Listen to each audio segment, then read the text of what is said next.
কুত্তার বাচ্চা, তোর এত বড় সাহস আমাকে জোর করে জঙ্গলের মধ্যে নিয়ে আসিস?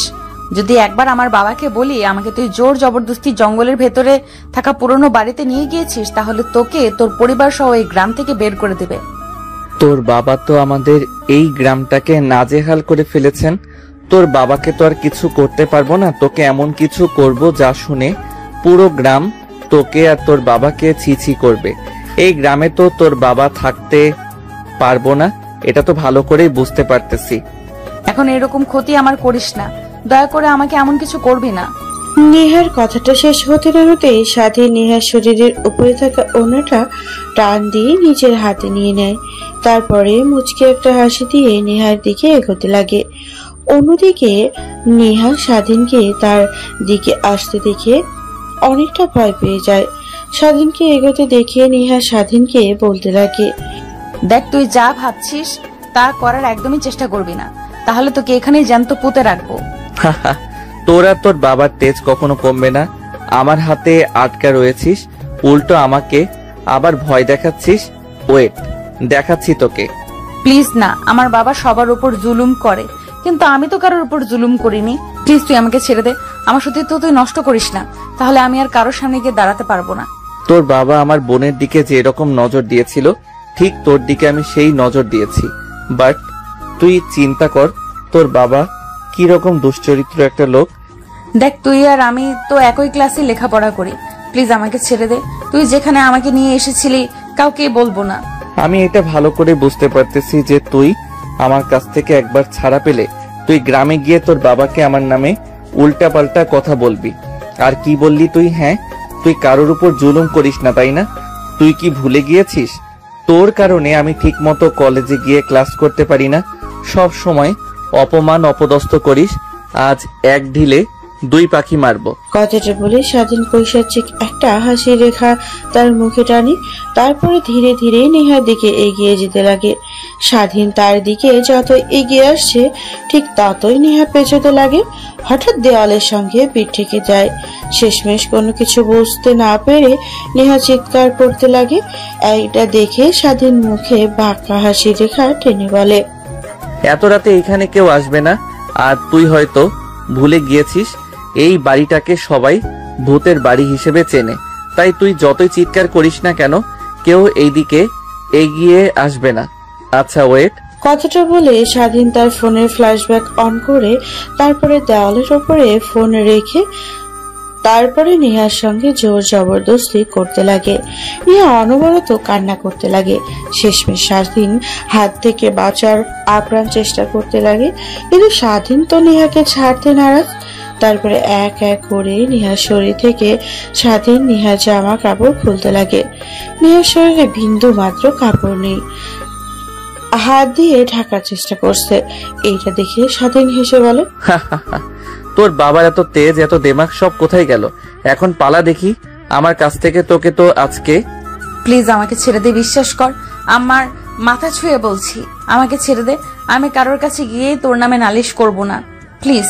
আমি তো বোনের বয়সের, তোর থেকে সিনিয়র।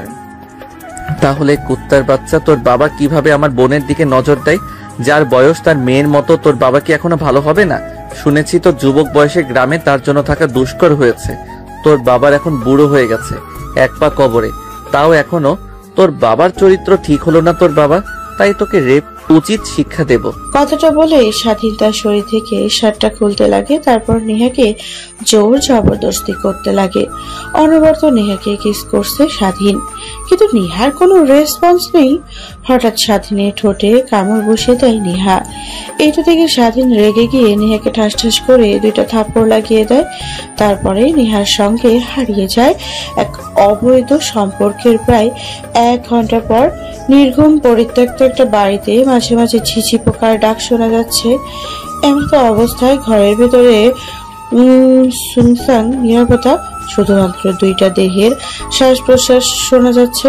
নেহা স্বাধীনের কাছ থেকে ছাড়া পেয়ে তার পোশাক পরিধান করে ঘরের এক কোণায় গিয়ে গুটিসুটি মেরে কান্না করতে লাগে। ঠিক তখনই বাইরে থেকে মানুষ নেহার শব্দ শুনতে পায়। স্বাধীন এইটা দেখে অনেকটা ভয় পেয়ে যায়। তড়িঘড়ি করে পোশাক পরিধান করে নেয়। ফোনটা হাতে নিয়ে ফ্ল্যাশ লাইট অফ করে রুম থেকে বের হতে যাবে, ঠিক তখনই স্বাধীনের বুকে কেউ একজন জোরে সোরে পাশ দিয়ে আঘাত করে। স্বাধীন মাটিতে লুটিয়ে পড়ে। সামনের দিকে তাকিয়ে দেখে অনেক লোক, হাতে টর্চ লাইট, প্রত্যেকের হাতে বাঁশ। স্বাধীনকে আর নিহাকে একই ঘরে দেখতে পেয়ে আর নিহাকে কান্না করতে দেখে তারা বোঝা যায় কি হয়েছে। এটা দেখে স্বাধীনের কাছে এসে একটা লোককে বলতে লাগে, ছি বাবা, তোমাকে তো অনেক ভালো ভেবেছিলাম, শেষমেশ তুমি কিনা এরকম একটা কাজ করতে পারলে। পুরো গ্রামে তোমার সুনাম রয়েছে, কেউ তোমাকে এখনো দুর্নাম করেনি, আর শেষমেশ তুমি কিনা এমন একটা কাজ করলে। ওটার কথা শেষ হতে না হতেই পাশ থেকে কিছু ছেলে পেলে এসে স্বাধীনকে লাঠি দিয়ে আঘাত করতে লাগে। স্বাধীনের মাথা ফেটে রক্ত বের হতে লাগে। শরীরের অনেকটা অংশ কেটে গিয়ে রক্ত বের হচ্ছে। ঠিক তখনই লোকটা সবাইকে স্বাধীনকে মারা বন্ধ করিয়ে দিতে বলে। এই থাম তোরা, ও কেন মারিস না, ও এখন মরে যাবে। আর ও তো নেহামা, আমাদের চেয়ারম্যান সাহেবের মেয়ে, আল্লাহ জানে ওর কপালে কি আছে। যদি চেয়ারম্যান একটাবার জানতে পারে তার মেয়েকে রেপ করা হয়েছে, তাও আবার আমাদের গ্রামে, একটা গরিব ছেলে, তাহলে কি করবে? তোরা আর মারিস না, চল এখন এখান থেকে চেয়ারম্যান সাহেবের কাছে নিয়ে যাই। অন্যদিকে মেয়েটা সেই যে বের হয়েছিল বিকেল বেলা, বলল বান্ধবীদের বাড়িতে যাবে। এখন তো বিকেল পেরিয়ে রাত 10টা পার হয়ে গেল, কিন্তু মেয়েটার এখনো খবর নেই। তোমাকে কখন থেকে বলছি, যাও একটু খোঁজ নিয়ে আসো যে সাথীদের বাসায় এতক্ষণ কি করছে ও। আরে তুমিও না, কার এমন সাহস আছে আমার মেয়ের দিকে বাজে নজরে তাকানোর? হয়তোবা সাথীদের বাড়িতে দুজন মিলে আড্ডা দিচ্ছে, চলে আসবে, তুমি টেনশন করো না। টেনশন কি আর সাধে করি? তোমার যে চরিত্র আল্লাহই জানে কোন দিন সেই কুফল আমার মেয়ের উপর খাটে। তুমি কি বললে? আমার চরিত্র খারাপ? কেউ যদি এই কথা বলে আমি কি তাকে ডাকবো? তাকে তো আমি এই পৃথিবী থেকে চিরতরে বিদায় করে দিব, তার পরিবার সহ। অন্যদিকে স্বাধীন কখনো ভাবতে পারেনি এরকম হবে। ভেবেছিল নেহাকে রেপ করে ভিডিও দেখিয়ে তাকে ব্ল্যাকমেল করবে, কিন্তু তার হলো কই, সবকিছু উল্টো হয়ে গেল। তারপরে স্বাধীনের অবস্থা মারতে মারতে বেগতিক করে ফেলে দেয় ছেলেগুলো। তারপর স্বাধীনকে ধরাধরি করে চেয়ারম্যান সাহেবের বাড়ির সামনে এসে দাঁড় হয়। তারপর জোরে জোরে ডাকতে থাকে, চেয়ারম্যান সাহেব, ও চেয়ারম্যান সাহেব, পাশে আছেন নাকি? বাইরে বের হন, দেখেন কি হয়েছে আপনার মেয়ের।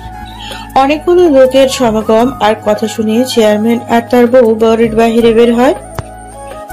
অনেক মানুষ তার বাড়িতে, আর পাশে তার মেয়ে গুটি সুটি মেলে দাঁড়িয়ে আছে, কান্না করছে অনবরত। তার পাশে একটা ছেলে দুজনের কাঁধের ওপরে হাত রেখে দাঁড়িয়ে আছে, মুখ দিয়ে অনবরত রক্ত পড়ছে। এটা দেখে চেয়ারম্যান কিছু একটা ইঙ্গিত পায়।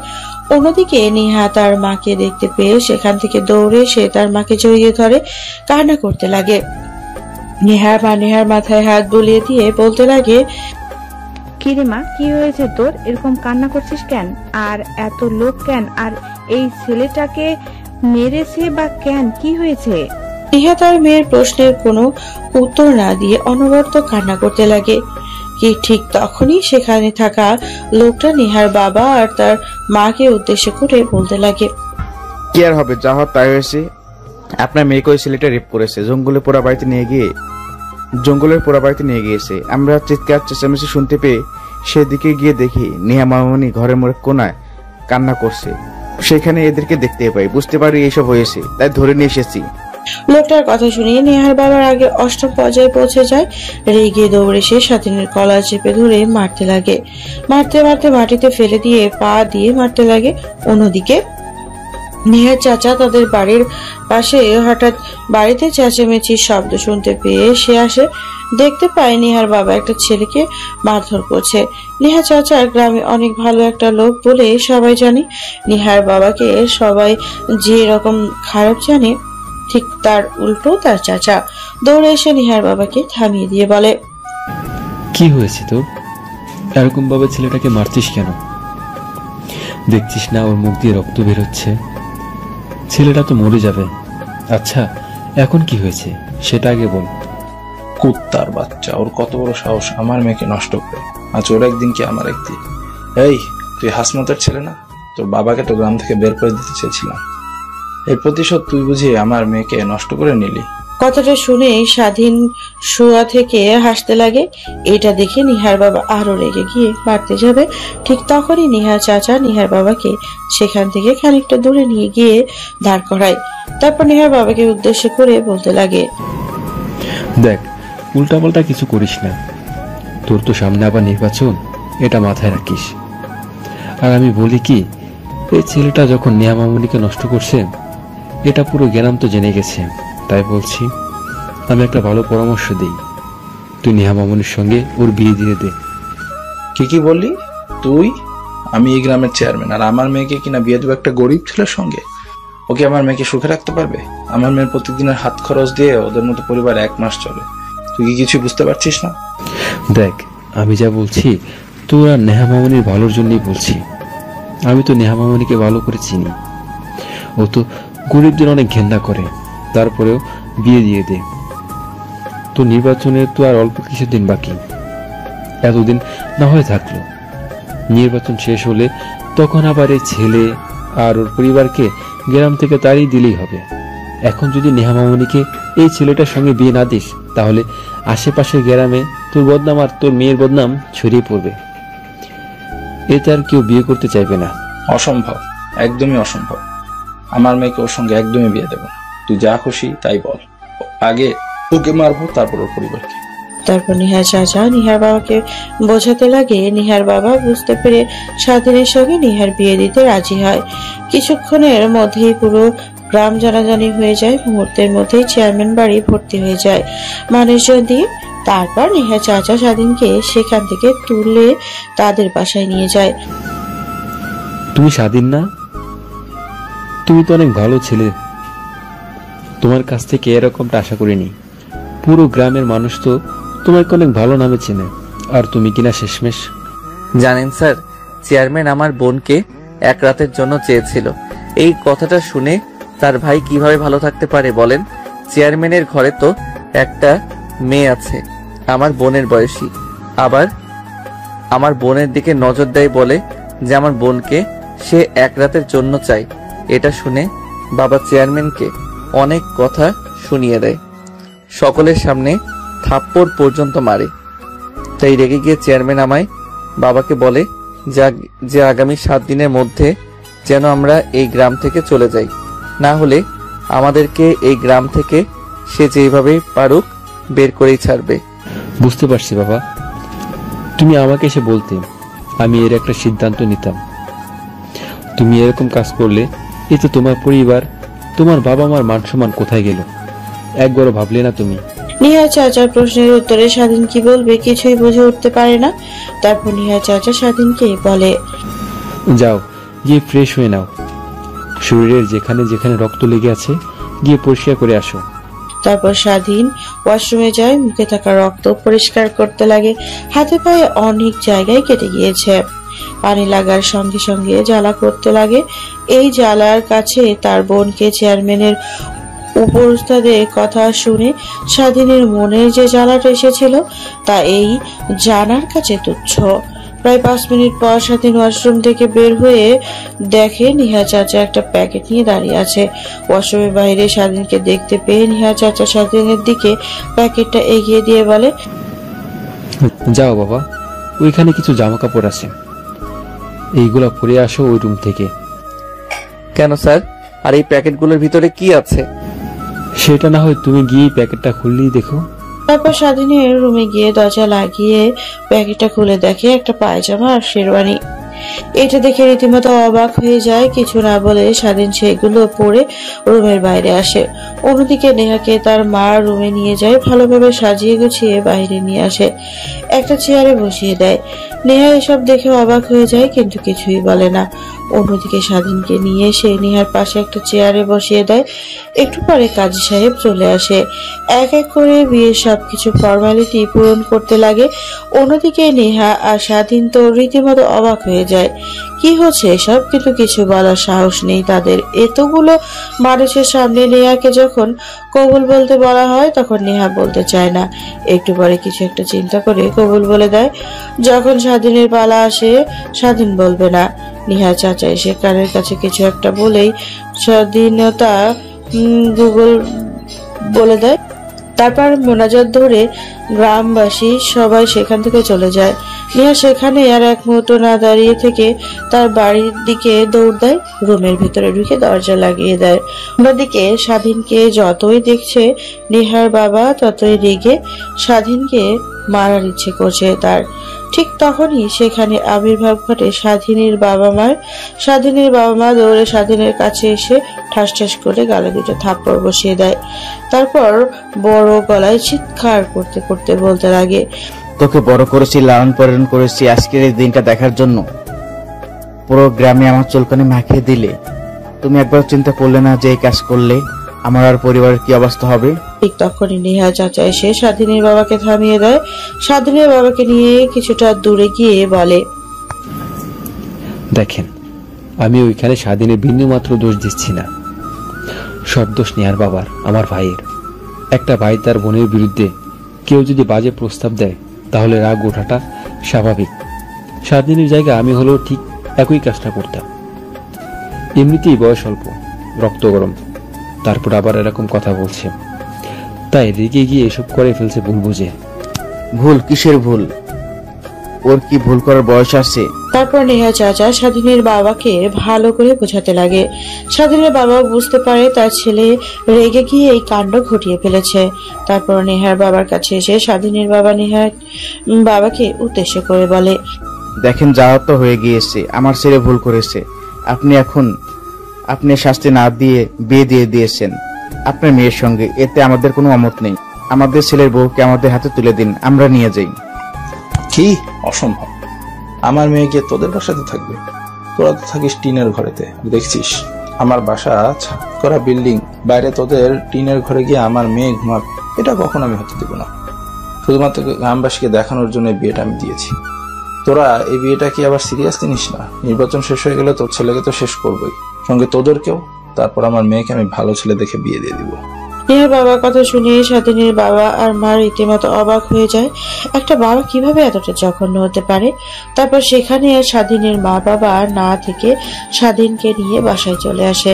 বাসায় আসতে স্বাধীনের বোন এসে স্বাধীনের সামনে দাঁড়িয়ে ঠাস ঠাস করে দুটো থাপ্পড় লাগিয়ে দিয়ে বলে, বাবা মা, আমি তোকে এ শিক্ষা দিয়েছি। নেহা তোর বোনের বয়সী, একসঙ্গে লেখাপড়া করি আমি আর নেহা, আমার বান্ধবী বললেও চলে। কিভাবে তুই এই জঘন্য কাজটা করতে পারলি নেহার সঙ্গে? তাহলে ওই কুত্তার বাচ্চা চেয়ারম্যান কি করে পারলো তোকে প্রস্তাব দিতে? তুই তো ওর মেয়ের বয়সী নাকি, তারপরেও তোকে বাজে প্রস্তাব দেয়। তাই আমি ওর মেয়ের সর্বনাশী করেছি। আর এইখানে সব ভিডিও করা আছে, আমি ভিডিওগুলো ইন্টারনেটে পাবলিশ করে দেব। এরপর পুরো পৃথিবী দেখবে। হয়তোবা গ্রামবাসীর মুখ আটকে দেওয়ার জন্য আমাদের বিয়ে দিয়ে দিয়েছে, কিন্তু বিশ্বের মানুষের মুখ কি দিয়ে আটকাবে তখন চেয়ারম্যান? কথাটা বলে স্বাধীন হা হা করে হাসতে লাগে। স্বাধীনের বোন রেগে গিয়ে স্বাধীনের হাত থেকে ফোনটা কেড়ে নিয়ে মাটিতে ছুঁড়ে মারে। নিমেষে ফোনটা টুকরো টুকরো হয়ে যায়।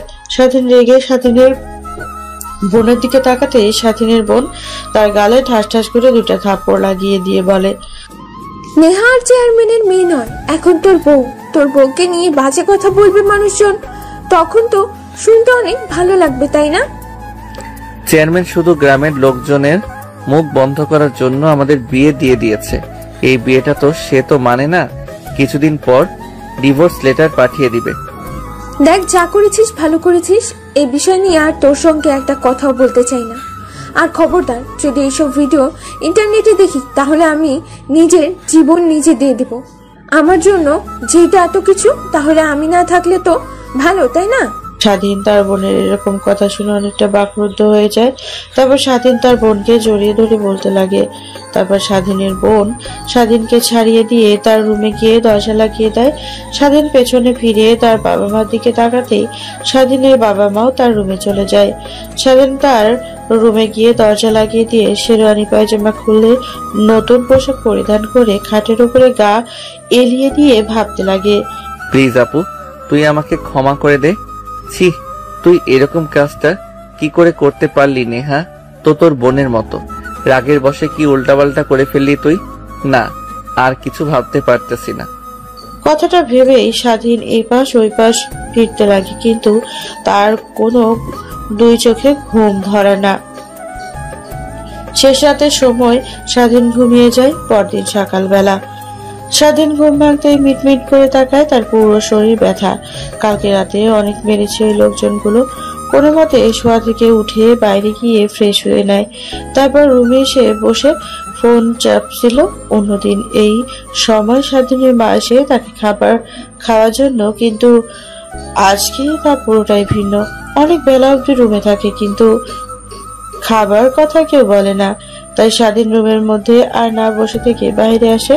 তার মা কাজ করছে। স্বাধীন তার মায়ের কাছে গিয়ে বলতে লাগে, মা, অনেক ক্ষুধা লেগেছে, সময় তো আর কম হয়নি, কিছু খেতে দাও। কিন্তু স্বাধীনের মার উত্তর কোনো জবাব দেয় না এবং স্বাধীনের সঙ্গে কোনো কথাও বলে না। এটা দেখে স্বাধীন অনেক কষ্ট পায়। খাবার টেবিলে গিয়ে খাবার বেড়ে নিজে নিজেই খেতে লাগে। এইভাবে বেশ কিছুদিন পর পার হয়ে যায়, যার বাইরে গেলে অনেকে অনেক কথা বলে স্বাধীনকে। বন্ধুদের সঙ্গে তেমন একটা মিশতে পারে না, তাই ঘরবন্দি হয়ে থাকে প্রায় 7 দিন। 7 দিন পর স্বাধীন ঘুম থেকে উঠে এখনো তার বাবা মা স্বাধীনের সঙ্গে তেমন একটা কথা বলে না। তারপর খাবার খেয়ে কলেজে চলে যায়। কলেজে বন্ধুদের কাছে গিয়ে আড্ডা দিতে লাগে। স্বাধীন ঠিক তখনই পাশ থেকে নিহা হেঁটে যায়। স্বাধীন নিহার দিকে এক পলক তাকায়, তারপর দৃষ্টি সরিয়ে তার বন্ধুদের সঙ্গে আড্ডা দিতে লাগে। ঠিক তখনই স্বাধীনের একটা বন্ধু হাসতে হাসতে স্বাধীনকে উদ্দেশ্য করে বলে, আচ্ছা বুঝলাম না, চেয়ারম্যানের একমাত্র মেয়ে নেহা কখনো তার গায়ে ফুলের টোকাও দেয়নি, আর সেইখানে তুই কিনা নেহাকে উল্টাপাল্টা কাজ করেছিস, আর তোকে ছেড়ে দিল, উল্টো তোর সাথে বিয়েও দিয়ে দিল। ভাবতেও কেমন জানি অবাক হচ্ছে রে, বিশ্বাস করতে পারছি না। আরে ভাই বাদ দে না, নেহার বাবা তো আর কম কারণে আমার সঙ্গে নেহাকে বিয়ে দিয়ে দেয়নি।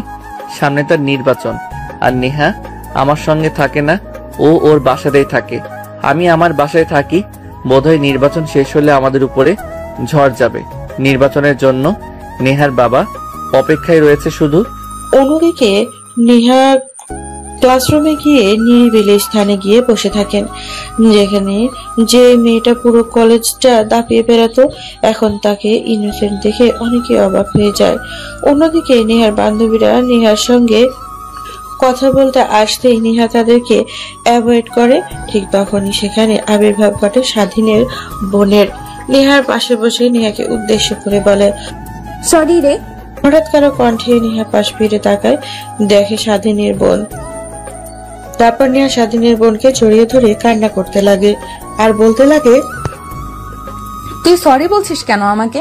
সরি বলা উচিত তো আমার। আমি যা মনে করি স্বাধীন আমার সঙ্গে ঠিকই করেছে, এটাই আমার প্রাপ্য। আমি ছিলাম, আমার বাবার বদলা আমার উপর দিয়ে নিয়েছে। অবশ্য কোনো ভাই ঠিক থাকতে পারবে না তার বোনের সম্বন্ধে উল্টাপাল্টা কথা বললেন। দেখ, আমি আমার ভাইকে অনেক ভালো করে চিনি। ও মোটেও ওই রকম ছেলে না, কিন্তু কিভাবে এই কাজটা করতে পারলো আমি ভেবেও অবাক হচ্ছি। আমি আমার ভাইয়ের হয়ে তোর কাছে ক্ষমা চাচ্ছি। আর হ্যাঁ, তোর বাবা আমার বাবাকে আমার সম্বন্ধে উল্টাপাল্টা কথা বলে বাবা এসে বাসায় বললে স্বাধীন রেগে গিয়ে তোর সঙ্গে ওইসব করেছে। প্লিজ ওকে ক্ষমা করে দিস। আরে আমি তো বললামই ক্ষমা চাইতে হবে না, এটাই আমার প্রাপ্য ছিল। কিরে, তুই আমাকে তুই করে বলি কেন? তুই তো আমার এখন ছোট ভাইয়ের বউ, আমি তো তোর বড়। আমাকে আপনি করে বলবি, আমাকে আপনি করে বলবি, না হলে কিন্তু তোর খবর আছে। স্বাধীনের বোনের কথা শুনে নেহা নিজের অজান্তে হাসি দিয়ে স্বাধীনের বোনকে উদ্দেশ্য করে বলতে লাগে, হয়েছে, তোকে আর আপনি করে বলতে পারবো না। তুই আমার বান্ধবী থেকে যাবি। তোর ভাইকে বিয়ে করি আর যাকেই বিয়ে করি না কেন, তোকে তো আমি তুই করেই বলবো। তারপর স্বাধীনের বোন আর নেহা দুজনে আড্ডা দিতে লাগে। দেখতে দেখতে ক্লাসের সময় হয়ে যায়। স্বাধীন তার ক্লাসরুমে এসে ক্লাস করতে লাগে। কলেজ ছুটি হলে সবাই বাইরে বের হয়ে গাড়ির জন্য অপেক্ষা করতে লাগে। স্বাধীন ঠিক অপেক্ষা করছিল, ঠিক তখনই স্বাধীনের বোন একটা রিক্সা দাঁড় করায়, এক পাশে বসে পড়ে। স্বাধীন রিক্সাতে উঠতে যাবে, ঠিক তখনই হাত দিয়ে স্বাধীনকে থামিয়ে দিয়ে নেহাকে রিক্সায় তুলে নেয়। এটা দেখে রীতিমতো স্বাধীন ভেবাচাকা খেয়ে যায়, কারণ প্রত্যেকদিন স্বাধীন তার আর তার বোন দুজন একসঙ্গে বাসায় যায়। দেখতে দেখতে সবাই চলে যায়। স্বাধীন রিক্সার জন্য অপেক্ষা করে, কিন্তু রিক্সা পায় না। তারপর হাঁটতে শুরু করে বাসার উদ্দেশ্যে। হাঁটতে হাঁটতে বাসায় চলে আসে, সোজা তার রুমে যায়। রুমে গিয়ে তো স্বাধীন অবাক হয়ে যায়, কারণ নেহা তার রুমে দাঁড়িয়ে থাকে। স্বাধীনের বই পুস্তকগুলো ঘাটাঘাটি করছিল। পেছন দিক থেকে স্বাধীন হালকা করে কাশি দেয়। ঠিক তখনই নেহা পেছনে ফিরে স্বাধীনকে তার রুম থেকে বের হতে যাবে। ঠিক তখনই স্বাধীন পেছন দিক থেকে নেহার হাত তার সামনে নিয়ে এসে দাঁড় করায়। তারপর নেহাকে উদ্দেশ্য করে বলে, দেখেন আপু, আই এম সরি। আমি আপনার সঙ্গে আসলে সজ্ঞানে ওই কাজটি করতে চাইনি। যখন আমার বোনের উল্টাপাল্টা কথা শুনলাম আপনার বাবা বলেছে, তখন আর নিজের রাগকে কন্ট্রোল করতে পারিনি।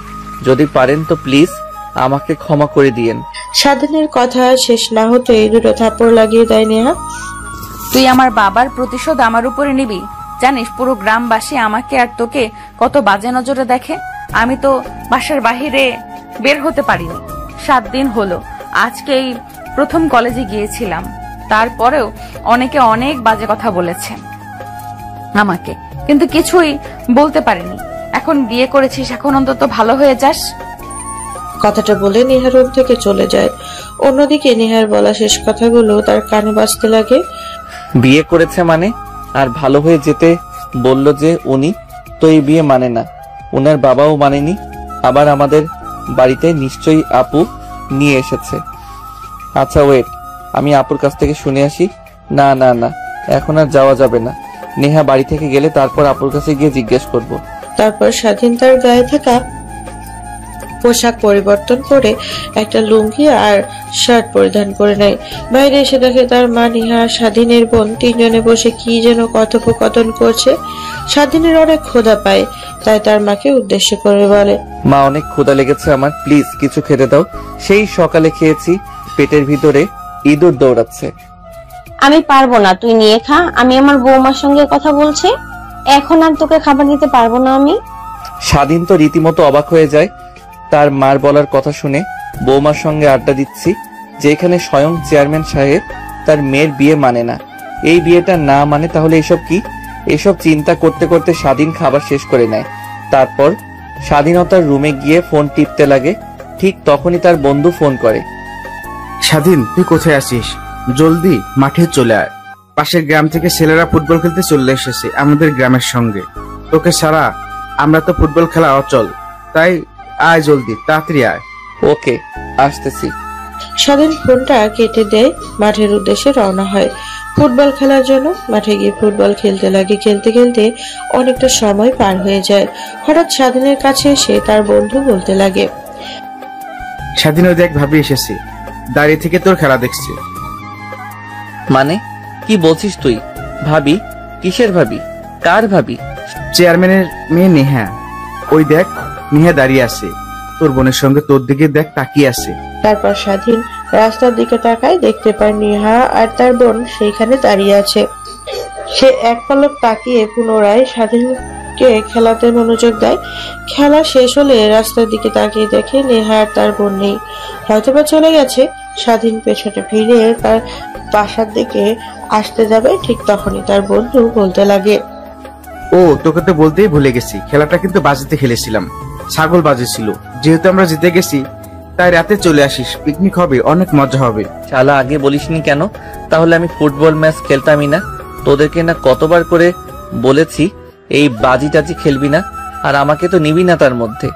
আরে আমি তো ভালো করে জানি তুই খেলবি না, তার কারণেই তোকে সত্যি কথা বলিনি। সরি, মাফ করে দে, এবারের মতো সরি। তারপর স্বাধীন সেখানে আয়না থেকে সোজা তার বাসায় চলে যায়। গোসল করে পড়তে লাগে। পড়তে পড়তে অনেকটা সময় পার হয়ে যায়।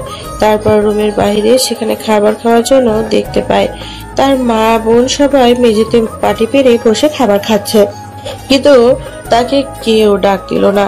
স্বাধীনের অনেকটা খারাপ লাগে। সে ঠিক যেদিকে তাকিয়ে তাদের সামনে দিয়ে চলে যায় বাসার বাহিরে, কিন্তু কেউ কিছুই বলল না। স্বাধীন তার বন্ধুদের সঙ্গে নিয়ে আনন্দ করতে লাগে বক্সে গান ছেড়ে। ঠিক তখনই তার ফোন ভাইব্রেশন হতে লাগে। এটা দেখে একটা রং নাম্বার ফোন রিসিভ করে একে একে অনেকবার ফোন করে স্বাধীন শেষমেশ ফোন রিসিভ করে খানিকটা দূরে গিয়ে, হ্যালো, কে আপনি? দেখছেন না এতবার করে ফোন কেটে দিচ্ছি, তারপরে বারবার ফোন দিয়ে বিরক্ত করছেন। জামাইকে ফোন দিব, এতে আবার পারমিশন লাগবে নাকি? আজব তো, কে আপনি? আমি কি আপনাকে চিনি না? তার উপর বলছেন জামাই। রাখেন ফোন, পাগল কোথাকার। আপনার তো পাবনায় থাকা উচিত, ভুলবশত আপনার বাবা মা বাড়িতে রেখেছে। কিরে, তুই আমাকে পাগল বললি আর আমার পাবনায় থাকার কথা, তাই না? আমি কে জানিস? আমি তোর বউ নেহা। মানে আপনি আপু, আপনি আমার নাম্বার পেলেন কোথা থেকে? যেখান থেকে পাই, তোকে সেটা জানতে হবে না। এখন আমার অনেক আম খেতে ইচ্ছে করছে, কোথা থেকে আম আনবি আমার জন্য আমি জানি না। মানে? এখনই আম নিয়ে আমার বাসায় আসবি, আমার অনেক আম খেতে ইচ্ছে করছে। মানে আপু কি বলছে এগুলো? মানুষজন দেখলে কি বলবে? আর তোমাদের বাড়ির নিচেই তো আম গাছ রয়েছে, তাই না? বাড়ি থেকে বের হও, বাহিরে গিয়ে গাছ থেকে আম পেড়ে খাও। আমার আবার আম নিয়ে যেতে হবে কেন তোমাদের বাড়িতে? নেহা কথা ঘুরিয়ে পুনরায় স্বাধীনকে বলতে লাগে, এখন আর আম খেতে ইচ্ছে করছে না। এখন বাজার থেকে আমার জন্য আইসক্রিম নিয়ে আসবি, অনেক আইসক্রিম খেতে ইচ্ছে করছে। যদি না নিয়ে আসিস তাহলে আগামীকালকে তোর আমার আসল চেহারা দেখাবো। আমার আসল চেহারা কি সেটা তো তুই ভালো করেই জানিস। আপু দেখো, আমার কাছে এখন তো টাকা নাই, আমি তোমার জন্য কিভাবে আইসক্রিম কিনে নিয়ে আসবো? আচ্ছা ওয়েট, তোর বিকাশে কিছু টাকা পাঠিয়ে দিচ্ছি, তুই আমার জন্য একটা আইসক্রিম কিনে নিয়ে আসবি। কথাটা শেষ করে নেহা ফোন রেখে দেয়। তারপর স্বাধীনের বিকাশ নাম্বারে কিছু টাকা পাঠিয়ে দেয়। স্বাধীন তো রীতিমতো অবাক হয়ে যায়। এত রাতে তাকে নেহা তাদের বাসায় যেতে বলছে, আবার আইসক্রিম নিয়ে যেতে বললো। টাকা নেই, অমনি বিকাশে নগদ 1000 টাকা পাঠিয়ে দিল। তারপর স্বাধীন তার বন্ধুদের কাছে থেকে বিদায় জানিয়ে বাজারে চলে যায়। দোকান থেকে 3টা আইসক্রিম কিনে নেহার বাসার উদ্দেশ্যে হয়। নেহাদের বাড়ির সামনে এসে দেখে তাদের গেটম্যান 2টা দারোয়ান বসে আছে। কিভাবে বাসার ভেতরে ঢুকবে স্বাধীন বুঝতে পারছে না, তাই পুনরায় নেহাকে ফোন করে। ফোন করতে রিসিভ করতেই ওই পাশ থেকে নেহা বলতে লাগে, কিরে তোর এত সময় লাগে নাকি? অন্য কোনো মেয়েকে রাস্তায় একা দেখে তাকে নিয়ে আবার জঙ্গলে ভেতরে গিয়েছিস? না আপু, আমি আপনার বাসার সামনে দাঁড়িয়ে আছি, এখন কি করে ভেতরে প্রবেশ করব? কিভাবে প্রবেশ করবে জানিস না? দরজা দিয়ে আয়, মেন দরজা দিয়ে। আমি তোর জন্য অপেক্ষা করছি। দরজার বাহিরে 2জন দারোয়ান দাঁড়িয়ে আছে, আর আমি পারবো না আপনার বাসার ভিতরে যেতে। আপনি বাহিরে এসে আমার কাছ থেকে আইসক্রিম নিয়ে যান।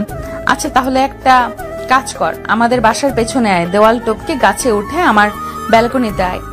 আপু, আমি তো তোমার রুম কোনটা সেটা চিনি না, ভুল করে আবার যদি তোমার বাবার রুমে প্রবেশ করি তাহলে তো আবার তোমার বাবা আমাকে গুলি করে মারবে। তুই আগে দেওয়ালের উপর দিয়ে ভেতরে প্রবেশ কর, পেছনের দিকে ডান সাইডের রুমটাই আমার। তারপরে স্বাধীন নেহাদের বাড়ির পেছনের সাইডে যায়, দেওয়ালের ওপর দিয়ে ভেতরে প্রবেশ করে। নেহার বলা কথা অনুযায়ী ডান দিকে থাকা রুমে যাওয়ার জন্য গাছ দিয়ে উঠে সোজা বেলকনিতে চলে আসে।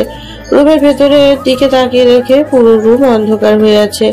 এক প্যাক করে রুমের ভেতরে প্রবেশ করে ঠিক তখনই পেছনে থেকে নেহা স্বাধীনকে জড়িয়ে ধরে। এটা থেকে স্বাধীন এক চিৎকার দিয়ে ওঠে। নেহা ঠিক তখনই স্বাধীনকে তার দিকে করে ঠোঁটের সঙ্গে ঠোঁট লাগিয়ে দেয়। প্রায় 5 মিনিট পর নেহার দরজায় এসে তার মা কড়া নাড়তে লাগে। এটা দেখে স্বাধীন অনেকটা ভয় পেয়ে যায়, থরথর করে কাঁপতে লাগে। এটা দেখে নেহা মুচকি একটা হাসি দেয়। ঠিক তখনই দরজার ওই পাশ থেকে নেহার মা বলতে লাগে, কিরে মা, কি হয়েছে তোর? দরজা খোলা, অমন ভাবে চিৎকার দিলি কেন? না মা, কিছুই হয়নি, যাও তো তুমি এখন। না না, আমার একদমই ভালো লাগছে না। তুই তোর রুমের দরজা খোল, আমি দেখি। এখন কি তুমি মেয়ে আর মেয়ের জামাই রোম্যান্স করা দেখবে নাকি? কি? ঠিক তখনই স্বাধীনকে ছেড়ে দিয়ে নেহা তার রুমের লাইটটা অন করে দেখে স্বাধীন এক কোনায় গুটিসুটি মেরে দাঁড়িয়ে আছে। এটা দেখে নেহা হা হা করে হাসতে লাগে। হাসতে হাসতে এক পর্যায়ে নেহা স্বাধীনকে বলে, আমার ভাবতেও অবাক লাগছে আমি কিনা এই ছেলের হাতে নষ্ট হয়েছি, যে ছেলে সামান্য একটু ভয় পেয়ে গুটিসুটি মেরে কোনায় গিয়ে দাঁড়িয়ে থরথর করে কাঁপছে। কথাটা বলে নেহা হাসতে লাগে। স্বাধীন অপলক দৃষ্টিতে নেহার হাসি মাখা মুখটা দেখছে। যত স্বাধীন নেহার দিকে তাকিয়ে থাকে ততই দুর্বল হয়ে পড়ে। হাসতে হাসতে নেহা স্বাধীনের কাছে এসে তার হাত থেকে আইসক্রিমের প্যাকেটটা নেয়। অন্যরকম ঘোরের মধ্যে রয়েছে নেহা। স্বাধীনের কাছে আসতেই নেহাকে শক্ত করে জড়িয়ে ধরে, তারপর ঠোঁটের সঙ্গে ঠোঁট লাগিয়ে দেয়।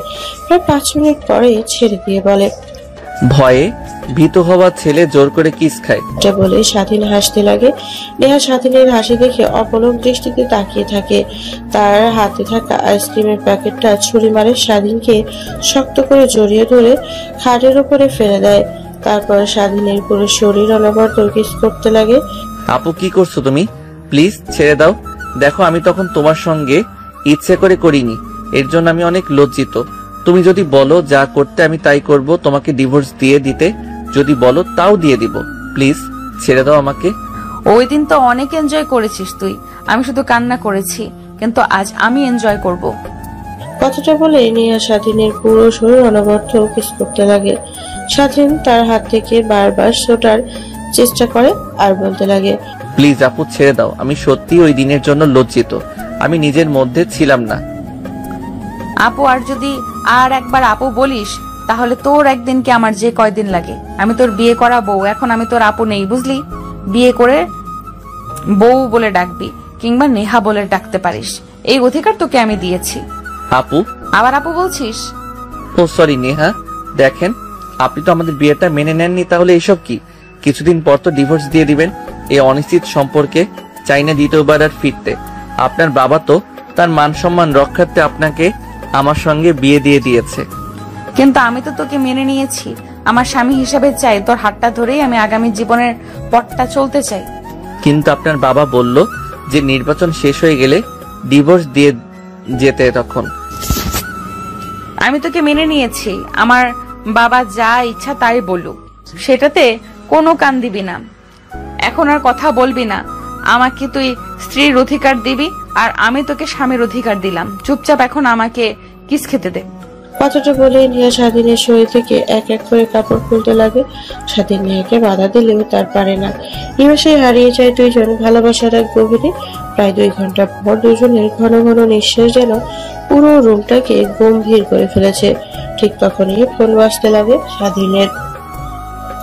স্বাধীন ফোন রিসিভ করতে যাবে, তার আগে নেহা স্বাধীনের হাত থেকে ফোনটা ঝটকা দিয়ে কেড়ে নিয়ে বলে, রাত 1টা বাজে আর এত রাতে তোকে ফোন দেয় কোন বেডি? আমার জামাইয়ের দিকে নজর দেয় দেখি একবার, তার ভয়েসটা শুনি। কথাটা বলে নেহা ফোন রিসিভ করে কানের কাছে ধরতে ওই পাশ থেকে স্বাধীনের বোন বলতে লাগে, রে এত রাত হয়ে গেছে এখনো বাসায় ফিরিসনি নাকি? ওই দিনের মতো আবার অন্য কোনো মেয়ের জীবনে সর্বনাশ করেছিস তুই? আরে ওই দিন যেই মেয়ের জীবন সর্বনাশ করেছে ওই মেয়েকে আবার সর্বনাশ করছে। মানে কে তুমি? আর স্বাধীনের ফোন তোমার কাছে? আমি তোর জুনিয়র ভাইয়ের সিনিয়র বউ, আর তোর ভাই আমার কাছে আছে, টেনশন করিস না। সকালে বাসায় চলে যাবে, এখন একটু তোর ভাইয়ের সঙ্গে আনন্দ করি। রাখ ফোন, অসময়ে ফোন করে আমাদের মুডটাই নষ্ট করে দিলি। কথাটা বলে নেহা ফোন কেটে দিয়ে পাশে রেখে দেয়। আবার স্বাধীনের সঙ্গে হারিয়ে যায় ভালোবাসাটা অতল গভীরে। অন্যদিকে স্বাধীনের গুণ আনমনে ভাবতে লাগে, কি মেয়ে রে বাবা, কালকে আগে কলেজে যাই তারপর ওর ব্যবস্থা করব। কথাটা বলে স্বাধীনের বোন আনমনেই হাসতে লাগে। অন্যদিকে পুরো রাত স্বাধীন আর নেহা এনজয় করতে সকালের দিকে দুইজন ঘুমিয়ে যায়। ঘুম ভেঙে যায় সবার আগে নেহার। ঘুম ভাঙতেই স্বাধীনকে তার বুকের ওপর দেখতে পায়।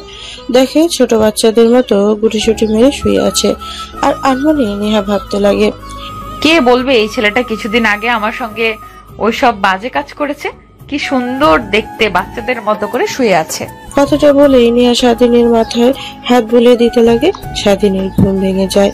নেহার বুকের উপর আবিষ্কার করে নিজেকে স্বাধীন তারপর তড়িঘড়ি করে নেহার কাছ থেকে দূরে সরে গিয়ে খাটের থেকে নেমে যায়। দেখতে পায় তার শরীরে বিন্দুমাত্র কাপড় নেই। পাশে তাকিয়ে দেখে কাপড় চোপড় তার সেইগুলো পড়ে নাই। নেহা স্বাধীনের কর্মকাণ্ড দেখে হাসতে লাগে। তারপর স্বাধীন সোজা ওয়াশরুমে চলে যায়, বাইরে বের হয়। তারপর নেহাও চলে যায়। গোসল করে বাইরে বের হয়ে দেখে স্বাধীন তার খাটের উপর বসে নেহা ড্রেসিং টেবিলের সামনে গিয়ে চুলগুলো নেহার হেয়ার ড্রায়ার দিয়ে ড্রাইং করতে লাগে। স্বাধীন নেহার দিকে তাকাতেই তার চোখ আটকে যায়। অপলক দৃষ্টিতে নেহার দিকে তাকিয়ে থাকে। অন্যদিকে নেহা আয়না দিকে করে তাকিয়ে আছে। পেছন ফিরে দেখে স্বাধীনকে উদ্দেশ্য করে বলে, কি দেখছো এরকম ভাবে তাকিয়ে? রাতে তো যা দেখার সবই দেখে ফেলেছো। এতটুকু তো একটা ছেলে, আমার স্বামী, ভাবতেও কেমন জানি অবাক লাগছে। এখন রাখেন সেই সব কথা। এখন আমি বাসায় যাব কি করে এই চিন্তা করেন? বাসার সবাই অনেক চিন্তাতে আছেন নিশ্চয়ই।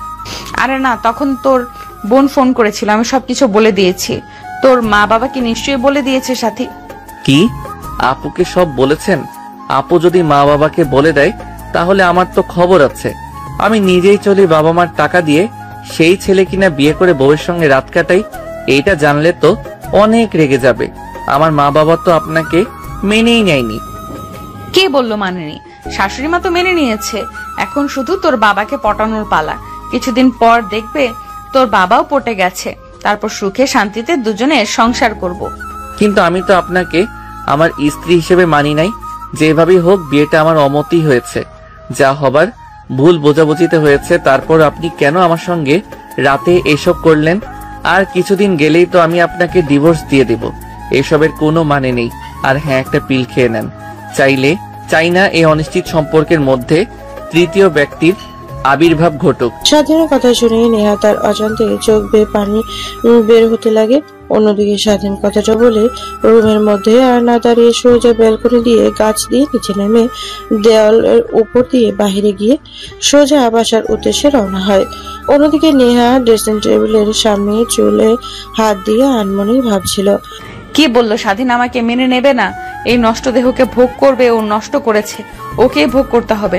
ও বোধহয় ভুলে গেছে আমি চেয়ারম্যানের মেয়ে। আমার বাবার কাছে যা চেয়েছি তাই পেয়েছি। এইটা লাস্ট বার আমি আমার বাবার কাছে তোকে চাইবো, দেখি না দিয়ে কোথায় যায়। আর তোকে তো আমি আমার মায়ে ফেলেই ছাড়বো। কথাটা আর আনমনেই ভেবেছিল নেহা। ঠিক তখনই তার দরজায় কড়া নাড়ার শব্দ আসে। নেহা গিয়ে দরজা খুলে দেখে তার মা দাঁড়িয়ে আছে। তারপর নেহার মা বলতে লাগে, কি রে মা, তুই রুমের মধ্যে একা? রাতে না বললি স্বাধীন বাবা এসেছে, তো কোথায় দেখতে পারছি না তো? বাবার ভয়ে পালিয়ে গেছে। যদি ধরতে পারে তাহলে তো ওর অবস্থা খারাপ করবে। এটা ভেবে ব্যালকনিতে যে গাছটা আছে না, ওইটা দিয়ে নেমে চলে গেছে। শোন মা, একটা কথা বলি, তোর বাবা কেমন এটা তো তুই ভালো করেই জানিস। তোর বাবা নিজের স্বার্থের জন্য যে কোনো কিছু করতে পারে।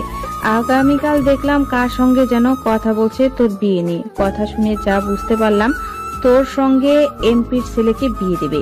এমপি যখন আত্মীয় হবে তখন তোর বাবা যে কোন উপায়ে চেয়ারম্যান হতে পারবে এটা নিয়েই তাকে আর দ্বিতীয়বার ভাবতে হবে না।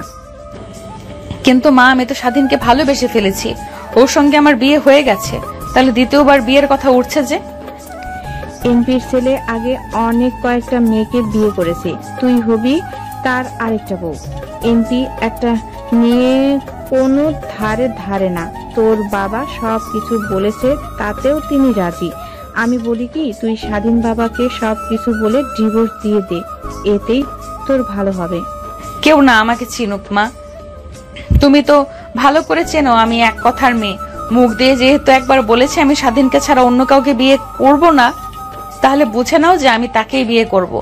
আর বাবার কথা বললে, তাই না, এমপির ছেলের সঙ্গে আমাকে বিয়ে দেবে সেই চিন্তা বাবাকে মাথা থেকে ছেড়ে ফেলতে বলো। মরে যাব তাও স্বাধীনকে ছাড়া দ্বিতীয় কাউকে বিয়ে করতে পারবো না।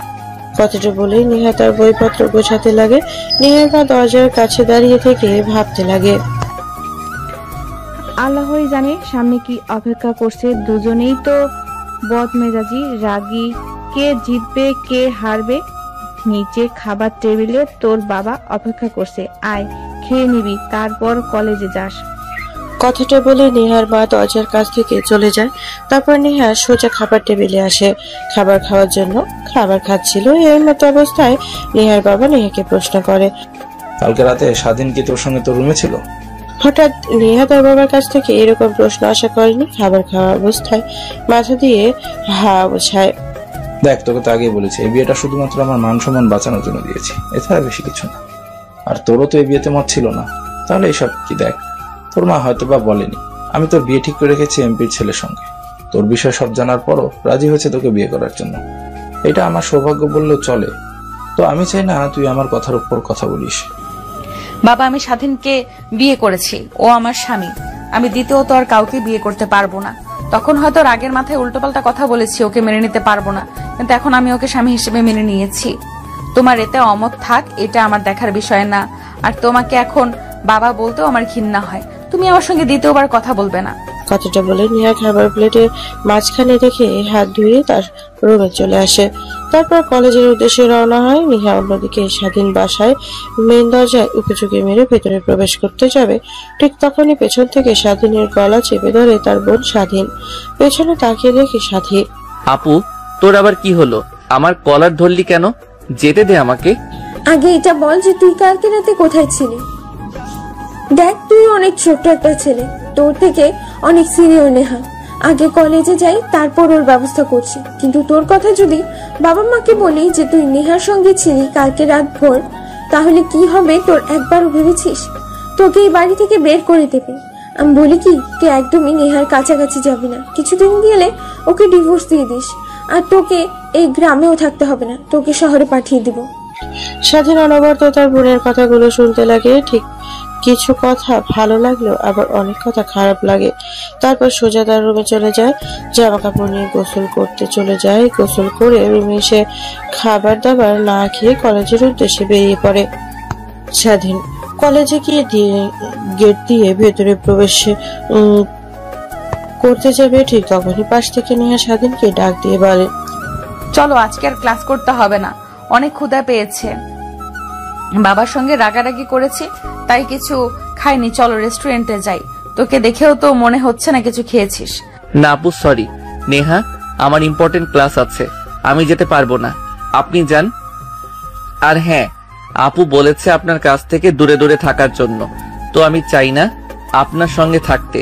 যদি আপু দেখতে পারে তাহলে বাবা মাকে বলে দেবে যে আমি আপনার সঙ্গে আগামীকাল রাতে রয়েছিলাম। তখন বাবা মা আমাকে খারাপ ভাববে আর অনেক মারবে। হায় রে কপাল, এইটুকু ছেলের হাতে নষ্ট হয়েছি। যে ছেলে নিজের স্ত্রীর সঙ্গে রাতে থাকবে, সেটা আবার যদি মা বাবা জানতে পারে তাহলে তাকে মারবে। এই কথা ভেবে কিনা আমার কাছ থেকে দূরে দূরে থাকবে। আর কে বলেছে বললি সাথী? ওকে একবার দেখি, তারপর ওর একদিন কে আমার একদিন। আমার জামাইয়ের কাছ থেকে আমাকে দূরে রাখতে চাই? দেখেন আপু, একদমই আজে বাজে কথা বলবেন না। আমার আপু অনেক ভালো, আর সে যা বলেছে ভালোই বলেছে। কথাটা বলে সাথে নিয়ে সামনে থেকে তার ক্লাসের রুমের উদ্দেশ্যে চলে যায়। অন্যদিকে নেহারাকে ফুসে একাকার। যদি সাথীকে সে পায় তাহলে ওকে একদম মেরে তক্তা বানিয়ে ফেলবে। কথাগুলো ভাবছিল আর রাগে ফুসছিল। নেহা ঠিক তখনই স্বাধীনের বোন কলেজে প্রবেশ করে। এটা দেখে নেহা দৌড় দেয় তাকে ধরার জন্য। নেহাকে আসতে দেখে স্বাধীনের বোন দৌড় লাগায়। দৌড়াতে দৌড়াতে বট গাছের নিচে গিয়ে দাঁড় হয় স্বাধীনের বোন। তারপরে নেহা গিয়ে সাথীর চুল চেপে ধরে বলতে লাগে, সাত চুন্নি, তুই তোর ভাইকে কি বলেছিস আমার কাছ থেকে দূরে দূরে থাকার জন্য? আমি ওর স্ত্রী, আমার কাছ থেকে দূরে দূরে থাকতে যাবে কেন? দেখ, আমি তোর বড়, আমার চুল ধরছিস? তোর শরম করছে না? ছাড়। দেখ, কলেজে সবাই তাকিয়ে তাকিয়ে দেখছে, তখন আবার উল্টাপুল্টা কিছু ভাববে। যা ভাবার তাই ভাবুক। আগে বল, তুই স্বাধীনকে আমার কাছ থেকে দূরে দূরে থাকতে বলেছিস কেন? দেখ, আমি চাই না আমার ভাইয়ের ক্যারিয়ারটা নষ্ট হোক। তুই ওকে বিয়ে করেছিস, স্বামী হিসেবে মেনে নিয়েছিস, ঠিক আছে, কিন্তু ওর বয়সটা একবার দেখ, অনেক ছোট। এই বয়সে ওর লেখাপড়া আর ক্যারিয়ারের দিকে ফোকাস দেওয়া উচিত। তো আমি চাই না তোর উপরে স্বামীর অধিকার খাটাক আর তোকে নিয়ে সারাক্ষণ চিন্তা করুক। ও সুন্দর একটা ভবিষ্যৎ পড়ে আছে, তাই বলেছি তোর কাছ থেকে দূরে দূরে থাকার জন্য। আচ্ছা ঠিক আছে, কিন্তু সত্যি করে একটা কথা বলবো তোকে, তোর ভাইকে আমার অনেক আগে থেকেই পছন্দ। প্রথম যখন তোর সঙ্গে দেখি কলেজ গেট দিয়ে কলেজের ভেতরে প্রবেশ করছে, তখন থেকেই, তবে কখনো বলতে পারিনি তোর ভাইকে কতটা ভালোবাসি। যদি তুই উল্টাপাল্টা কিছু ভাবিস, সেই কারণেই তো তোর ভাইকে এত কেয়ার করতাম। যখন মেয়েদের সঙ্গে কথা বলতো তখন ওকে শাস্তি দিতাম, মাঝে মাঝে তোর কাছ থেকে ফোন নিতাম তোর ভাইয়ের নাম্বারটা নেওয়ার জন্য, কিন্তু তোর ফোনে সেভ করাই ছিল না। অনেক চেষ্টা করার পরও নিতে পারি নাই। তার মানে তুই আমার ভাইকে অনেক আগে থেকেই পছন্দ করিস, কিন্তু কখনো বলিসনি। এই তো, আচ্ছা ঠিক আছে, যদি আমার ভাই তোকে ভালোবাসে তাহলে তোদের সম্পর্কের মধ্যে আমি দেওয়াল হয়ে দাঁড়াবো না। উল্টো যেভাবেই হোক আমি আমার বাবা মাকে রাজি করিয়ে তোকে আমার বাড়িতে আমার ভাইয়ের বউ করেই নিয়ে আসবো। ঠিক আছে, তাহলে তোর ভাইকে ভয় দেখানো যাবে না আমার কাছে আসা কিংবা না আসা নিয়ে, ঠিক আছে? বুঝতে পারছি কুত্তি, এখন তো অন্তত থাম। আর তোকে কিন্তু এর জন্য পস্তাতে হবে। সকলের সামনে আমার চুল ধরেছিল। একবার আগে আমার বাসায় বউ করে নিয়ে যাই আমার ভাইয়ের, তারপর তোকে দিয়ে আমার জামা কাপড় থেকে শুরু করে সবকিছু দেওয়াবো। মনে রাখিস কথাটা। আমার বয়েই গেছে তোর জামা কাপড় ধোয়ার জন্য, দেখিস উল্টো তোর বাসায় গিয়ে পায়ের উপর পা তুলে খাবো আর তোকে দিয়ে আমার সবকিছু পরিষ্কার করাবো। তারপর স্বাধীনের বোন আর নেহা দুজনে মিলে দুষ্টামি ফাজলামি করতে থাকে। অবশ্য স্বাধীনের বোন আর নেহা ছোট থেকে অনেক ভালো বান্ধবী। মাঝে মাঝে নেহার বাবা যখন স্বাধীনের বোনকে দেখতো তার মেয়ের সঙ্গে, সে থেকে স্বাধীনের বোনের দিকে কুদৃষ্টিতে তাকাতো নেহার বাবা। অবশেষে নেহার বাবা স্বাধীনের বাবার কাছে তার মেয়ের সম্বন্ধে দিয়ে ফেলে। তারপর স্বাধীনের বাবা গিয়ে বাসায় রাগে ফুঁসতে লাগে। সবাই যখন জিজ্ঞেস করে কি হয়েছে তখন স্বাধীনের বাবা সবকিছু ঠিক ঠিক বলে দেয়। এটা শুনে স্বাধীন অনেক রেগে যায়। তখনই বাসা থেকে বের হয়, রাস্তা দিয়ে চেয়ারম্যান বাড়ির দিকে যেতে লাগে। ঠিক তখনই রাস্তায় দেখা হয় নেহার সঙ্গে। তারপর নেহাকে দেখতে পেয়ে স্বাধীনের মাথায় উল্টাপাল্টা চিন্তা আসে। তারপর নেহাকে নিয়ে জঙ্গলে চলে যায়। তারপর কি হলো সব তো জানেনি। এখন বর্তমান স্বাধীন ক্লাসরুমে বসে থেকে বন্ধুদের সাথে আড্ডা দিচ্ছে। ঠিক তখনই ক্লাসে উপস্থিত হয় স্যার। এক এক করে স্বাধীন প্রত্যেকটা স্যারের ক্লাস করতে লাগে। কলেজের ছুটি হওয়ার পর কলেজ গেটের সামনে দাঁড়িয়ে থাকে গাড়ির জন্য। ঠিক তখনই নেহার গাড়ি এসে দাঁড় করায় স্বাধীনের সামনে। গাড়ির ক্লাস নামিয়ে নেহা হালকা মুড বের করে স্বাধীনকে উদ্দেশ্য করে বলে, গাড়িতে উঠে বস, তোর সঙ্গে কিছু জরুরি কথা আছে। না, যদি আপু দেখতে পায় আপনার গাড়ি করে কোথাও যাচ্ছি তাহলে বাবা মার কাছে গিয়ে সব বলে দেবে যে আমি আপনার সঙ্গে রাতে আপনার বাসায় থেকেছি না। আপনি যান, আপনার সঙ্গে আমার কোনো জরুরি কথা নেই। দেখ, ভালোই ভালোই বলছি, গাড়িতে উঠে বস, না হলে তোর কিন্তু খবর আছে। স্বাধীন নেহার ধমক খেয়ে চুপসে যায়। তারপরে গাড়ির দরজা খুলে ভেতরে প্রবেশ করে। নেহা গাড়ি চালিয়ে একটা নিরিবিলি স্থানে গিয়ে গাড়ি দাঁড় করাতেই স্বাধীন নেহার দিকে প্রশ্নসূচক দৃষ্টিতে তাকায়। এটা দেখেই নেহা স্বাধীনকে একটা চোখের ইশারা দিয়ে চুপ থাকতে বলে। তারপর গাড়ির গ্লাস উঠিয়ে দিয়ে গাড়ি স্টার্ট বন্ধ করে স্বাধীনের দিকে এগিয়ে যেতে লাগে। নেহা স্বাধীন নেহাকে তার দিকে এগিয়ে আসতে দেখে আমতা আমতা করে বলতে লাগে, আপু, ও সরি নেহা, প্লিজ আমার দিকে এভাবে এগিয়ে আসবেন না।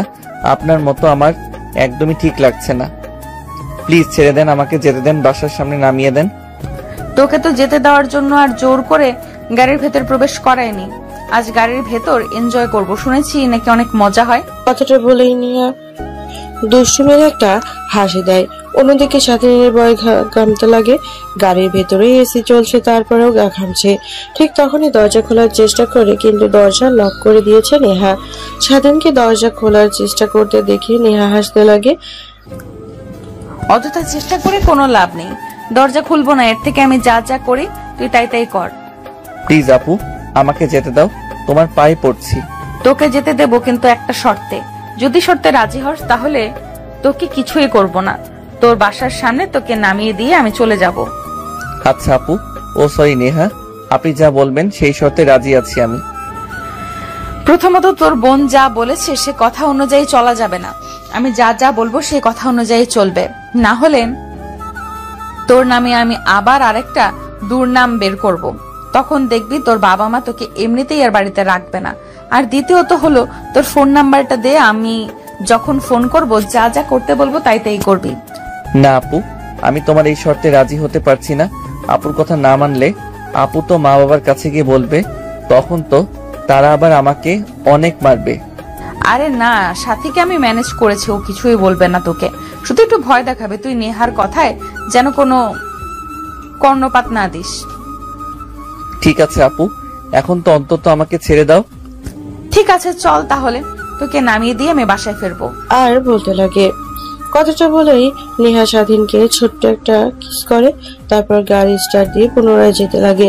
স্বাধীনের বাসার সামনে গাড়ি দাঁড় করাতেই স্বাধীন গাড়ি থেকে নেমে যায়। স্বস্তির একটা নিঃশ্বাস ফেলে অন্যদিকে নেহা তার বাসায় চলে যায়।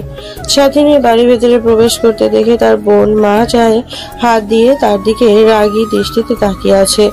এটা দেখে স্বাধীন রীতিমতো ভয় পেয়ে যায়, ভয়ে ঢোকিতে লাগে। তারপর গুটিসুটি পায়ে যেই তার রুমের দিকে যাবে তখনই নেহা কঠোর গলায় বলতে লাগে, বলছিলি এতক্ষণ? মানে কি বলছো এসব আপু? বলছি কইছিলি এতক্ষণ তুই? কলেজ তো ছুটি হচ্ছে প্রায় 1 ঘন্টা হবে। শুনলাম তুই নাকি নেহার সঙ্গে তার গাড়িতে করে যেন গেছিস। তোকে না বলেছি নেহার আশেপাশে আর ঘেসবি না, তারপরেও আমার কথা অমান্য করে তুই নেহার সঙ্গে একই গাড়িতে ঘোরাফেরা করছিস। সরি আপু, আসলে আমাকে অনেক ভয় দেখিয়ে জোর করে গাড়িতে উঠাই। তুই কি ছোট বাচ্চা নাকি যে তোকে কেউ ভয় দেখাইছে আর তুই ভয়ে ভয়ে গাড়িতে উঠে চলেছিস? যা এখন তোর রুমে যা। আর হ্যাঁ, মা বাবা কেউ নেই, তারা গিয়েছে নানার বাড়িতে, ফিরতে একটু দেরি হবে, আজকে নাও ফিরতে পারে, তার কারণেই বেঁচে গেলি। স্বাধীন তার বোনের কাছ থেকে ছাড়া পেয়ে সোজা তার রুমে চলে আসে। রুমে সে দরজা লাগিয়ে দিয়ে স্বস্তির একটা নিঃশ্বাস ফেলে। তারপর পোশাক পরিবর্তন করে খাটে গায়ে এলিয়ে দিতে ঘুমিয়ে পড়ে। ঘুম ভেঙে যায় বিকেলের দিকে। ফোনের শব্দে ফোনের স্ক্রিনের দিকে তাকিয়ে দেখে রং নাম্বার, তাই ফোনটা রিসিভ না করে কেটে দিয়ে পুনরায় ঘুমানোর চেষ্টা করে। তারপর কল আসে অনবরত, কল আসতেই থাকে। স্বাধীন এটা দেখে রেগে গিয়ে ফোন রিসিভ করে কানের কাছে ধরে বলতে লাগে, দেখছেন না ফোন রিসিভ করছি না, তো নিশ্চয়ই কোনো সমস্যায় আছি। আর কে আপনি? আপনি আমাকে ফোন করেছেন যে? কুত্তা, আমি তোর বউ, তোকে যখন ইচ্ছা তখন ফোন করব, তোর কাছ থেকে কৈফিয়ত নিতে যাব কেন? কিসের বউ? দেখ রাগ উঠাস না মাথাতে, আমি নেহা। কার বউ? ও আপনি? হ্যাঁ বলুন, সে কারণে ফোন করেছেন? প্রেম করার জন্য ফোন করেছি। মানে কি বলছেন এসব? প্রেম করার জন্য আবার কেউ ফোন করে নাকি? মোবাইলে তো এখন প্রেম করে দেখিস না, সবাই কানের কাছে ধরে ঘন্টার পর ঘন্টা কথা বলে, তা আমি এটাই করতে চাচ্ছি। অবশ্য প্রেম না, স্বামীর সঙ্গে কথা বলবো, ওদের থেকে একটু অ্যাডভান্স লেভেলের। দেখেন আপু, সরি নেহা, আমি আপনাকে স্ত্রী হিসেবে মানি না, তো আপনি একদমই আমাকে স্বামী বলে ডাকবেন না। আর হ্যাঁ, আপনাকে কিছুদিন পর আমি ডিভোর্স দিয়ে দেব, নেক্সট টাইম থেকে কল করবেন না। আর আরেকটা কথা, আমাকে নিয়ে জোরাজুরি করবেন না। আপনি যা ইচ্ছা তাই করেন, আপনার কথা মতো আমি চলতে বাধ্য না। এতে আপনি যা ইচ্ছা তাই করেন, আমার নামে উল্টাপাল্টা কথা বলবেন তো সকলের সামনে যান, গিয়ে বলেন। পিচ্চি ছেলেটার আবার এত রাগ কিসের? কি হয়েছে? কেউ কিছু বলেছে তোমাকে? না, কেউ কিছুই বলেনি, আমি একটু শান্তিতে থাকতে চাই, কিন্তু আপনি তো আমার শান্তি নষ্ট করে ফেলছেন। প্লিজ আমাকে একটু একা থাকতে দেন, আর সময় মতো ডিভোর্স লেটার পেয়ে যাবেন। হ্যাঁ, তোর আপু ঠিকই বলেছে, তুই পিচ্চি না হলে নিজের স্ত্রীকে কেউ এভাবে কথা বলে? আমি তোকে বিরক্ত করি তাই না? আচ্ছা ঠিক আছে, তাহলে তোকে আর বিরক্ত করব না। তুই তোর মতো চললে, তুমি তোমার মতো চলবে আর আমি আমার মতো, যেন আমাদের মধ্যে আর কোনো সম্পর্কই ছিল না। আর কয়েকটি কথা, বাবা আরেকটা জায়গায় আমার বিয়ে ঠিক করেছে, আমি অন্য কাউকে বিয়ে করতে পারবো না তোকে ছাড়া, তাই পৃথিবী ছেড়ে চিরতরে বিদায় নিয়েছি। ভালো থাকবি। কথাটা বলে নেহা ফোন কেটে দেয়। তারপর অনবরত কান্না করতে লাগে। কান্না করতে করতে 2টা চিঠি লিখে, একটা স্বাধীনের নামে উল্লেখ করে, আরেকটা তার বাবার নাম উল্লেখ করে। তারপর তার টেবিলের ভেতরে থাকা একটা ছুরি বের করে হাতে চালিয়ে দেয়। সে রক্ত দিয়ে পুরো ফ্লোর ভিজে যায়। অন্যদিকে নেহার মেয়ে কলেজ থেকে আসার পর রুমে ঢুকেছে, সে আর বের হওয়ার নামগন্ধ নেই। নেহাকে তার রুমে ডাকার জন্য যায়, দেখে রুম লাগানো, অনবরত দরজায় নক করে পড়ে, দরজা খোলা হয় না। শেষমেশে কোনো উপায় না পেয়ে নেহার বাবার কাছে চলে যায় কান্না করতে করতে। দেখোস না একটু হেনার কি হয়েছে? সে যে কলেজ থেকে সে রুমে ঢুকেছে আর দরজা খুলছে না। এত করে দরজায় কড়া নাড়ছি, কিন্তু এই পাশ থেকে কোনো সারা শব্দ পাচ্ছি না। আমার তো কিছুই ভালো লাগছে না। কথাগুলো নেহার বাবা তড়িঘড়ি করে নেহার দরজার সামনে আসে, কড়া নাড়তে লাগে, কিন্তু নেহার দরজা খোলে না। এটা দেখে নেহার বাবাও ভয় পেয়ে যায়। তারপরে স্টোর রুম থেকে একটা শাবল নিয়ে এসে দরজা ভাঙতে লাগে। দরজা ভেঙে দেখে ভেতরে নেহা পড়ে আছে, তার হাত দিয়ে রক্ত বের হচ্ছে।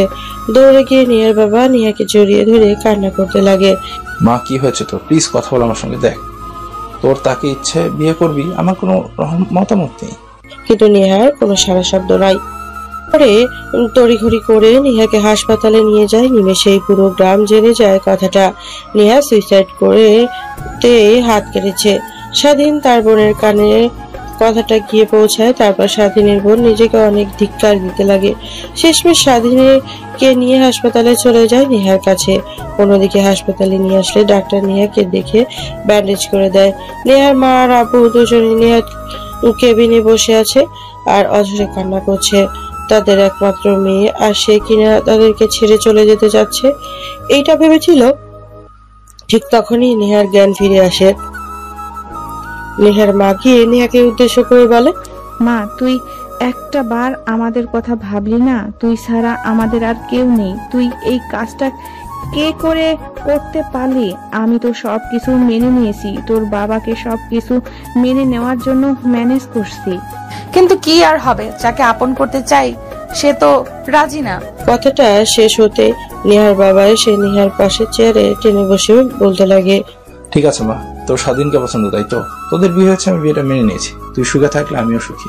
তুমি এনাকে আমার কেবিন থেকে বের হয়ে যেতে বলো। আমি এনার মতো লোককে দেখতে চাই না। আমার চোখের সামনে যে কিনা নিজের মেয়ের বয়সী মেয়েকে আমার বলতেও লজ্জা হচ্ছে। নেহার কথাটা শেষ করতেই নেহার বাবা নেহার হাত চেপে ধরে বলতে লাগে, প্লিজ মা, আমাকে ক্ষমা করে দে। কথাটা শেষ না হতেই কেবিনে দরজা খুলে প্রবেশ করে স্বাধীন আর তার বোন সাথী। দরজার দিকে তাকায় সবাই। নেহার বাবা চেয়ার থেকে উঠে দৌড়ে গিয়ে স্বাধীনের বোনের পা জড়িয়ে ধরে কান্না করতে করতে বলে, প্লিজ আমাকে ক্ষমা করে দাও। আমি তোমার পা জড়িয়ে ধরে বলছি, আসলে আমার তখন মাথা ঠিক ছিল না, তাই উল্টোপাল্টা কথা বলেছি। প্লিজ আমাকে ক্ষমা করে দাও নিজের বাবা হিসেবে। আর আমি কথা দিচ্ছি, তোমাকে আমার মেয়ের মতোই এখন থেকে মানবো। কি করছেন না গেলে এসব? আমি তো আপনাকে নিজের বাবা হিসেবে মানি, কিন্তু আপনি এসব কথা বলছেন, আমাকে নিয়ে বিশ্বাস করতে পারিনি।